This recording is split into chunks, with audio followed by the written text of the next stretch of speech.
नमस्कार, बहुत स्वागत है आपका। आपके साथ मैं हूं शुभम सिंह। आज बात कर रहे हैं ऐतिहासिक माघ मेले की। ऐतिहासिक इसलिए क्योंकि जानकारों के मुताबिक 75 साल बाद इस साल माघ में ग्रहों का दुर्लभ संयोग बन रहा है और इसीलिए 26 का माघ महामाघ कहा जा रहा है। ऐसे में संगम पर पवित्र स्नान करने के लिए बड़ी तादाद में श्रद्धालु प्रयागराज पहुंच रहे हैं। आज आपको इस साल के माघ मेले का विशेष महत्व बताएंगे, साथ ही बताएंगे श्रद्धालुओं का भीड़ और उनका जोश। भीड़ को कंट्रोल करने के लिए रेलवे ने क्या विशेष इंतजाम किए हैं, इसे भी आज विस्तार से आपको बताएंगे। और आखिर में बात होगी मेले में मौजूद ऐसे संतों की जिनका पहनावा और पूजा पाठ चर्चा में है। 11,000 रुद्राक्ष पहने नागा साधु से भी आपकी आज मुलाकात कराएंगे।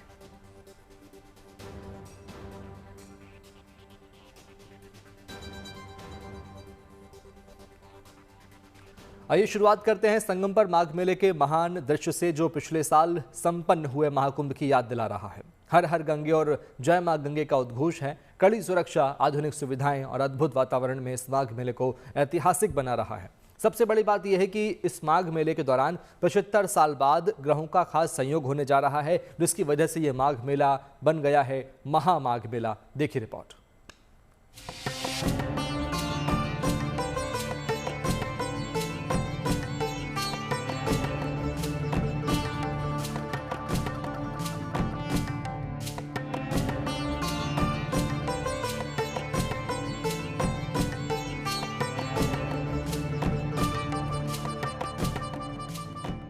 सर्दी की सुबह नदी के पुल पर धुंध ऐसी है जैसे बादलों का डेरा है।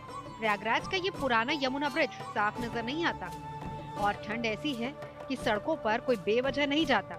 लेकिन जनवरी के इसी महीने में संगम श्रद्धालुओं को बुला रहा है और लोग भी ट्रेन, बस या निजी गाड़ियों से चल पड़े हैं। वैसे तो हर साल माघ मेला लगता है, लेकिन इस साल 75 साल बाद ऐसा संयोग बना है कि माघ महामाघ बन गया है और ये मेला ऐतिहासिक, और श्रद्धालु ये मौका गंवाना नहीं चाहते। इसीलिए महाकुंभ की तरह ही मेले के पहले दिन से उमड़ रही भीड़ यही बताती है कि लोगों का उत्साह कितना है। और अंदाजा लगाया जा सकता है कि 15 फरवरी तक श्रद्धालु की तादाद 15 करोड़ पार कर जाएगी। आस्था, भक्ति और परंपरा की त्रिवेणी सदियों से इस मेले की पहचान है, पर इस साल ग्रह नक्षत्रों का सहयोग भी बेहद खास है। 75 साल बाद ऐसा हुआ है कि माघ मेले की शुरुआत पौष पूर्णिमा से हुई। ग्रहों का अद्भुत संयोग ही माघ को महामाघ बना रहा है। जानकार मान रहे हैं कि इस दौरान कई शुभ योगों का निर्माण होगा और माघ मेले के दौरान ग्रह नक्षत्रों का शुभ प्रभाव भी रहेगा। सबसे बड़ी बात यह है कि इस दौरान शुक्र, सूर्य और चंद्र की शक्तिशाली युति बनेगी। 13 तारीख को शुक्र मकर राशि में प्रवेश करेंगे और 14 जनवरी को यानी कि मकर संक्रांति पर सूर्यदेव का मकर राशि में प्रवेश होगा। वर्ष के राजा माने जाते हैं, एक कांक उसके स्वामी सूर्य हैं। तो जिस प्रकार 2026 का जो पूरा कनेक्शन है वो सूर्य के साथ है, इसी प्रकार अगर मैं माघ मेले की बात करूं, और मैं नहीं कह रहा हूं, शास्त्र ये कहता है। श्री रामचरितमानस आप सभी लोगों ने पढ़ा है और हमने कई बार इस पर डिस्कस किया है। श्री रामचरितमानस की एक चौपाई जो सुंदर दिखाती है कि माघ मकर गति जब रवि होई। तो माघ का जो महत्वपूर्ण प्रभाव है, जो माघ की महिमा है, जब सूर्य मकर राशि के अंतर्गत प्रवेश करें, माघ मकर गत जब रवि होई और तीरथ पति आव सब कोई और देव धनुज किन्नर नर सेनी सादर मज्जहि सकल त्रिवेणी। सूर्य के उत्तरायण होने पर ही माघ का सबसे बड़ा महत्व माना जाता है। जब मकर राशि के अंतर्गत माघ के महीने में 14 तारीख को सूर्य नवजोत जी प्रवेश करेंगे तो देवताओं का यहां से दिवस प्रारंभ होता है। तो अगर माघ के और माघ की बात की जाए और सूर्य की बात की जाए, या मैं इस वर्ष ये कहूं कि 2026 की बात की जाए, और यही वजह है कि ग्रहों का सुखद संयोग देखते हुए संगम पर श्रद्धालुओं का तांता लगा है। साधु, संत, महंत और कल्पवासी ही पूजा पाठ में मगन नहीं है, बल्कि आम लोग भी इस साल संगम में डुबकी लगाकर पुण्य कमाने के लिए आतुर हैं।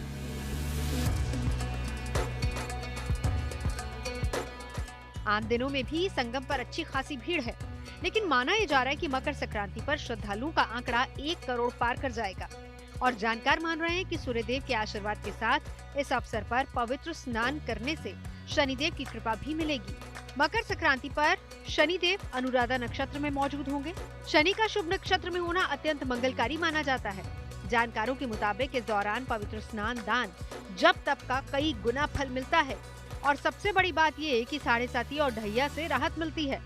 माघ के महीने में जो विशेष स्नान के लिए आपकी तिथियां हैं, आपकी मकर संक्रांति, मौनी अमावस्या, माघी पूर्णिमा, वसंत पंचमी और महाशिवरात्रि जी। इन दिनों में यदि आप स्नान करते हैं तो विष्णु सहस्त्रनाम पाठ आप अवश्य कीजिएगा, क्योंकि विष्णु सहस्त्रनाम पाठ में क्या कहते हैं, स्वस्तिद स्वस्ति कृत स्वस्ति स्वस्ति भुक् स्वस्ति दक्षिणा चतुर्मूर्तिश्च चतुर्बाहुश्च चतुर्व्यूहश्च चतुर्गति और यस्य स्मरण मात्रेणा जन्म संसार बंधनात्। इस संसार के हर प्रकार के पापों से यदि मुक्त होना है और उत्तमाति उत्तम यदि फल को प्राप्त करना है तो यदि कोई दे सकता है तो वह दाता है भगवान विष्णु, जो कि आपकी हर मनोकामना को पूर्ण करे। यानी इस माघ मेले में स्नान से पुण्य तो मिलेगा ही, समस्याओं से भी मुक्ति मिलेगी, सुख शांति और समृद्धि का वरदान मिलेगा। इसके अलावा मेले से जुड़ी गहरी आस्था भी है और कड़ाके की ठंड में भी श्रद्धालुओं का ऐसा जमावड़ा बता रहा है कि महाकुंभ की तरह ही इस मेले में भी नया रिकॉर्ड बनने वाला है।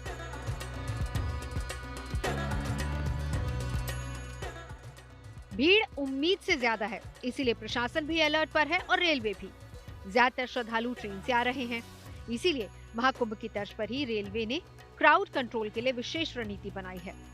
आसानी से टिकट मिले और यात्रा सुरक्षित हो, इसके लिए भी प्रयागराज समेत प्रमुख रेलवे स्टेशन पर मल्टी लेयर व्यवस्था लागू कर दी गई है। स्टेशन से लेकर मेला क्षेत्र तक यात्रियों की आवाजाही पर विशेष निगरानी रखी जा रही है।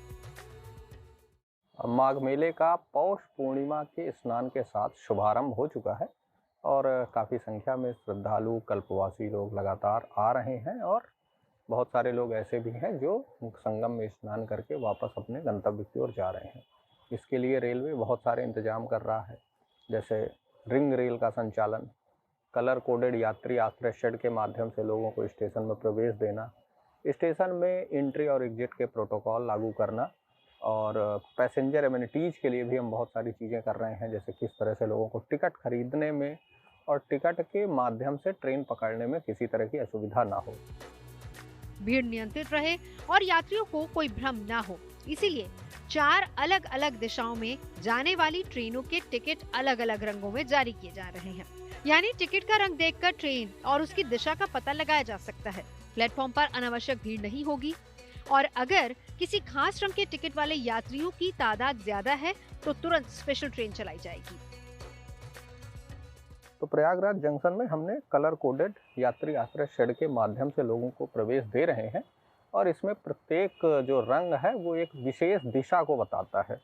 जैसे लाल रंग बनारस एवं लखनऊ दिशा के लिए है, नीला रंग पंडित दीनदयाल उपाध्याय दिशा के लिए है, हरा रंग कानपुर आगरा दिल्ली की ओर के लिए है और मानिकपुर वीरांगना लक्ष्मीबाई झांसी सतना के लिए पीले रंग के कलर कोडेड यात्री आश्रय शेड हैं।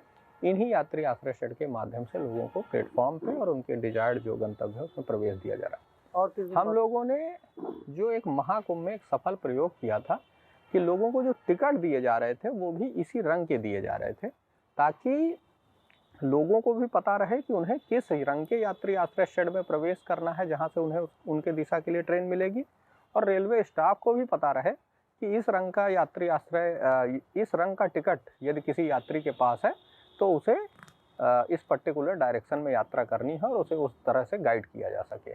तो इसी को ध्यान में रखते हुए हम लोगों ने इस बार भी एक कलर कोडेड टिकट दे रहे हैं।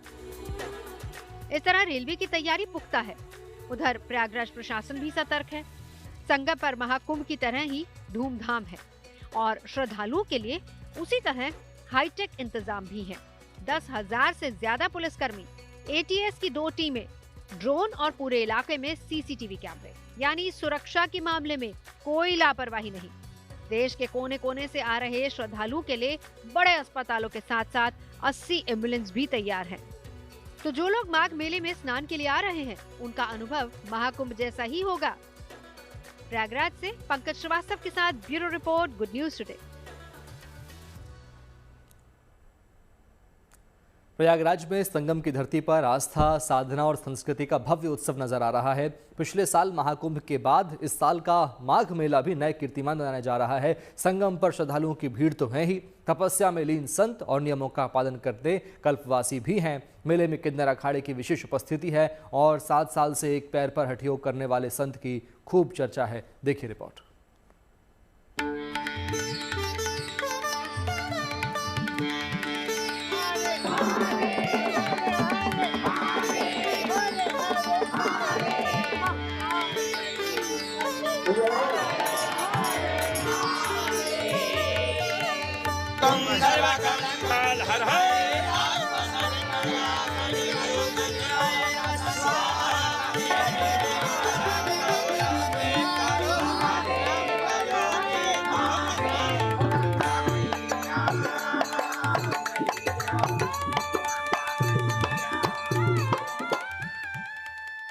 माघ मेले की पावन धरती एक बार फिर सनातन परंपरा, तपस्या और आध्यात्मिक चेतना की साक्षी बन रही है, जहां हर कदम पर श्रद्धा का नया रूप देखने को मिल रहा है।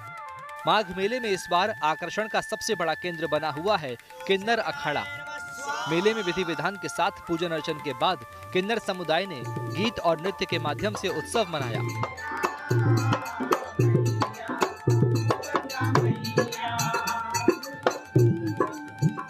महामंडलेश्वर कल्याणी नंदगिरी के नेतृत्व में किन्नर अखाड़ा प्रयागराज की उपस्थिति ने मेले को एक विशेष पहचान दी है। महाकुंभ के बाद माघ मेले में किन्नर अखाड़े की सक्रिय भागीदारी समाज को सशक्त संदेश दे रही है।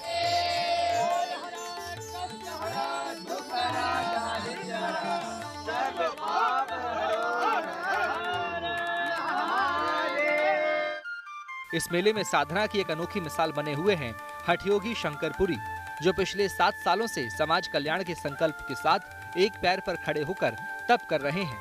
उनका कहना है कि जब तक शरीर साथ देगा तब तक जनहित के उद्देश्य से साधना जारी रहेगी।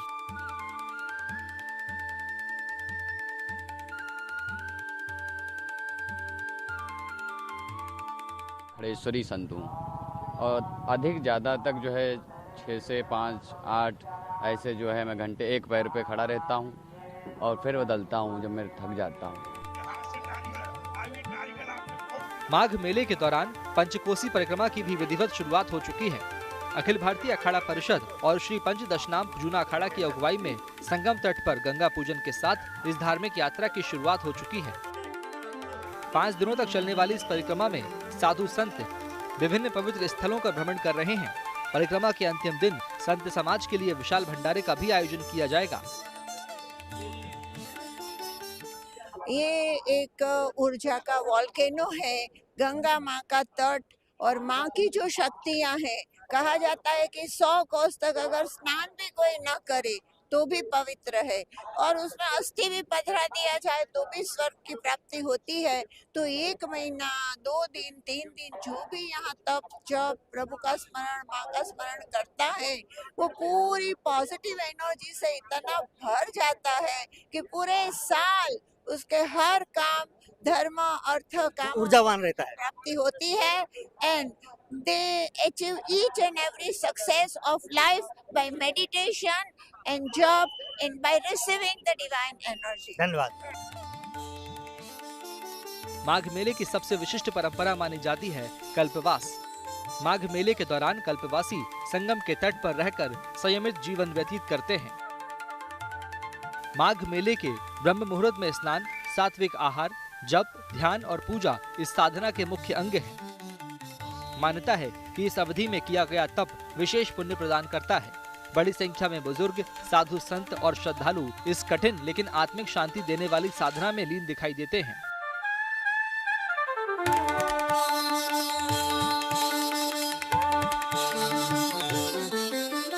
संगम की रेती पर सबसे बड़े सालाना धार्मिक मेले माघ मेले की शुरुआत हो गई है, लेकिन अभी भी मूलभूत सुविधाएं कुछ कल्पवासियों के पास नहीं पहुंच पाई हैं। हम ऐसे ही पंडाल में पहुंचे हैं जो सेक्टर 6 में है और यहां संत समाज उत्थान समिति मंडल, ये भिंड मुरैना मध्य प्रदेश से आया हुआ ये कल्पवासी पंडाल है और यहां पर कल्पवास करने के लिए लोग आए हैं। इनसे हम जानने की कोशिश करेंगे कि यहाँ पर जो यहाँ पर सुविधाएं हैं जो मेला प्रशासन की तरफ मिलती है वो मिली है कि नहीं? आप कहाँ से आए हैं आप? जी, हम मुरैना से आए हैं, एमपी से, मध्य प्रदेश। यहाँ पर जो व्यवस्थाएं वो मिल पाई हैं नहीं, आपको? कुछ नहीं मिल रही है साहब। न यहाँ पर पानी की व्यवस्था है, पानी हमको 2-3 खेत दूर से लाना पड़ता है। न यहाँ टॉयलेट की व्यवस्था है। हमसे पांडाल ही कह दी, पांडाल के लिए हम कल गए, कल लग जाएगा। बच्चे हैं, बच्चे सर्दी के मारे सुकड़ रहे हैं पूरी रात। ये अच्छा, कब से आए हैं आप? 1 तारीख से आए हुए हैं। 1 तारीख से आए, अभी तक कुछ नहीं हो कोई पाया? व्यवस्था नहीं हुई है सर। अभी कुछ नहीं है, न टॉयलेट है, न पानी है। पानी हमको दूर से लाना पड़ता है। रात सर्दी में यहाँ बैठे रहते हैं बच्चे। क्या है जी, खुद की पांडाल है लगी हुई। अच्छा, ये जो पंडाल लगे हुए ये कहाँ के? ये हमारी खुद की है साहब। शासन को न कोई राशन की व्यवस्था है, न कोई राशन, न लकड़ी, कुछ नहीं है साहब। हमारे कूड़ा करकट पड़ा हुआ है, सीपर भी नहीं आ रहा है यहाँ। अरे, कितनी दिक्कत हो रही है आपको? कहाँ से आए हैं आप? बहुत ज्यादा। हम एमपी से आए हैं, मुरैना जिले से। यहाँ कोई व्यवस्था नहीं है, 1 तारीख से आए हुए हैं। यहाँ परेशानी भुगत रहे हैं तमाम। न तो कोई टेंट की सुविधा को मिली हमें शासन की तरफ से, न कोई खाद्यान्न मिला। जितनी भी शासन की जो देनी हुई व्यवस्था है वो एक भी उपलब्ध हमको नहीं हो पाई। कितनी परेशानी हो रही है, क्योंकि रात के समय बहुत परेशानी होती है। अलाव लगा करके और हमें तापना पड़ रहा है। कोई पंडाल नहीं है, कोई छाव नहीं है ऊपर से, और बहुत ज्यादा परेशानी है। और खाद्यान्न भी पानी वगैरह? पानी भी नहीं है यहाँ। हमारे यहाँ कोई भी नल की व्यवस्था नहीं है, दूर से लाना पड़ता है। कितने लोग आप लोग हैं यहाँ कल्पवास करने के लिए आए हैं? 77 लोग बैठेंगे, 70 लोग हैं करीब। मध्य प्रदेश से आए? मध्य प्रदेश से आए, एमपी से, मुरैना जिले से आए हुए हैं। सीपर भी नहीं आ रहा है यहाँ, गंदगी यहीं पड़ी है, हमारे उड़ रही है। लेटरिन नहीं है यहाँ, बाहर हमको मैदान में भगाना पड़ता है। महिलाएं भी साथ में हैं महिला भी साथ में, हम पे 40 महिलाएं हमारे साथ में। बिल्कुल, ये मध्य प्रदेश से परिवार आया है और इनका कहना है कि अभी मेला प्रशासन की तरफ से उनको जो सुविधाएं हैं वो मिल नहीं पाई हैं। पानी की व्यवस्था नहीं है, क्योंकि यहाँ पर तमाम पूजा पाठ कथाएं होंगी, लेकिन अभी भी ये मेला प्रशासन की मूलभूत सुविधाओं का इंतजार कर रहे हैं। मेले में अलग अलग अखाड़ों की मौजूदगी भी लोगों के लिए विशेष आकर्षण बनी हुई है। साधु संत योग अभ्यास, ध्यान और धार्मिक संवाद में समय बिताते नजर आते हैं। वहीं मेले में नागा साधु पूजा पाठ में लीन नजर आ रहे हैं। इसके साथ ही कथावाचन, भजन, कीर्तन और सत्संग के माध्यम से धर्म और जीवन मूल्यों का संदेश दिया जा रहा है। देश के अलग अलग हिस्सों से आए संत अपने विचारों से समाज को मार्गदर्शन दे रहे हैं। कुल मिलाकर संगम की रेती पर बसा ये माघ मेला केवल धार्मिक आयोजन नहीं, बल्कि विश्वास, सेवा और संस्कृति का जीवंत प्रतीक बन चुका है। साधना में लीन संत, नियमों का पालन करते कल्पवासी, सेवा में जुटे स्वयं सेवक और श्रद्धा से भरे करोड़ों यात्री सब मिलकर इस महाउत्सव को यादगार बना रहे हैं। त्रिवेणी की लहरों के साथ बहती आस्था यही संदेश दे रही है कि माघ मेला सिर्फ परंपरा नहीं, बल्कि भारतीय सनातन चेतना की निरंतर धारा है। प्रयागराज से पंकज श्रीवास्तव के साथ bureau report, good news today. अब मेला है तो जाहिर है इंद्रधनुषी रंग भी होंगे और संगम पर किसी भी भक्ति का अनूठा अंदाज नजर आता है तो किसी का अनोखा पहनावा चर्चा में रहता है। संगम पर इस साल भी शिव भक्त नागा साधुओं की अच्छी खासी मौजूदगी है और इनमें से एक है दिगंबर अजय गिरी, जो शरीर पर 11,000 रुद्राक्ष धारण करते हैं। इसके अलावा संगम पर पहुंचे 5 साल के श्रीश बाहुबली महाराज भी चर्चा में हैं, जिन्होंने भगवान राम के वेश में मां गंगा की पूजा अर्चना की। देखिए हमारी खास रिपोर्ट।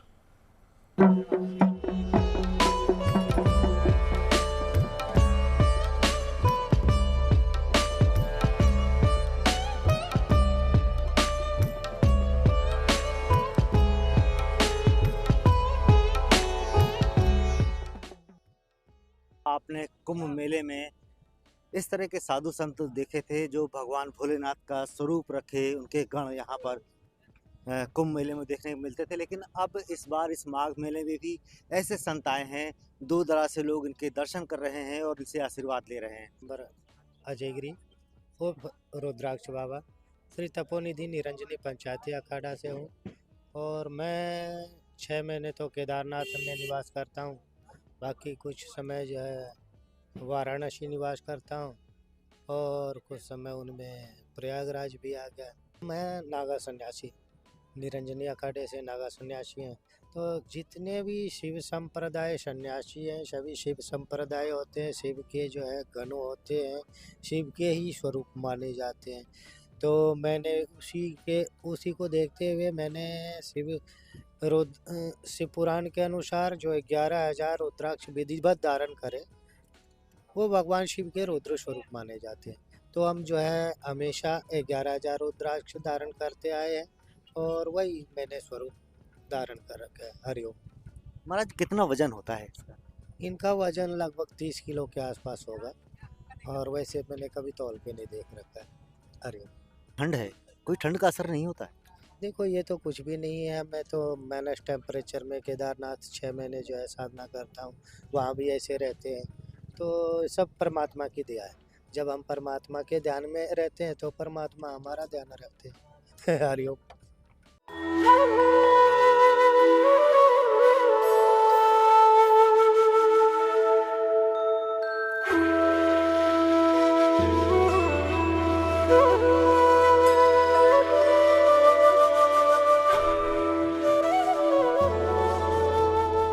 साधु संत प्रयागराज के इस माघ मेले में आ रहे हैं, लेकिन हमारे साथ एक नन्हा बालक है, श्री बाहुबली। भगवान राम का वेश उसने रखा है और इस प्रयागराज के माघ मेले में आया है। अच्छा, कोई श्लोक आपको आता है? बढ़िया। हम आर्यभट्ट की संतान है, हम सुन बताने वाले हैं, हम आयुर्वेद और योगा का ज्ञान सिखाने वाले हैं। हम आदि गुरु, हम आदि संघ, हम आदि शंकराचार्य हैं, जिसमें सारी सृष्टि जन्मी। हम उन ब्रह्मा की चिंगारी है, हम वेद पुराणों के ज्ञाता, हम अक्षर के आराधक हैं। हम ज्योतिष खगोल ज्ञानी, हम मंत्र के साधक हैं, महावीर के अनुयायी, गौतम का दर्शन है, अर्जुन का गांडीव, सदा माधव का चक्र सुदर्शन है। हम कला पुजारी, उत्सव धर्मी, होली और दिवाली है, जो देवों के सर पर चढ़ती हम वो पूजा की था। तो भगवान राम का वेश क्यों रखा है आपने? ताकि सारे बच्चे दुनिया के अपने माता पिता की बात माने, राम बने। और जो ये माघ मेले की व्यवस्थाएं हैं, कैसी व्यवस्थाएं? बहुत अच्छी। क्या क्या देखा? यहाँ योगी जी ने खाने की अच्छी व्यवस्था की है, स्नान की अच्छी व्यवस्थाएं की है, नाव की अच्छी व्यवस्थाएं की है। और पूरा मेला भी अच्छा है? हाँ। क्या क्या देखा आपने?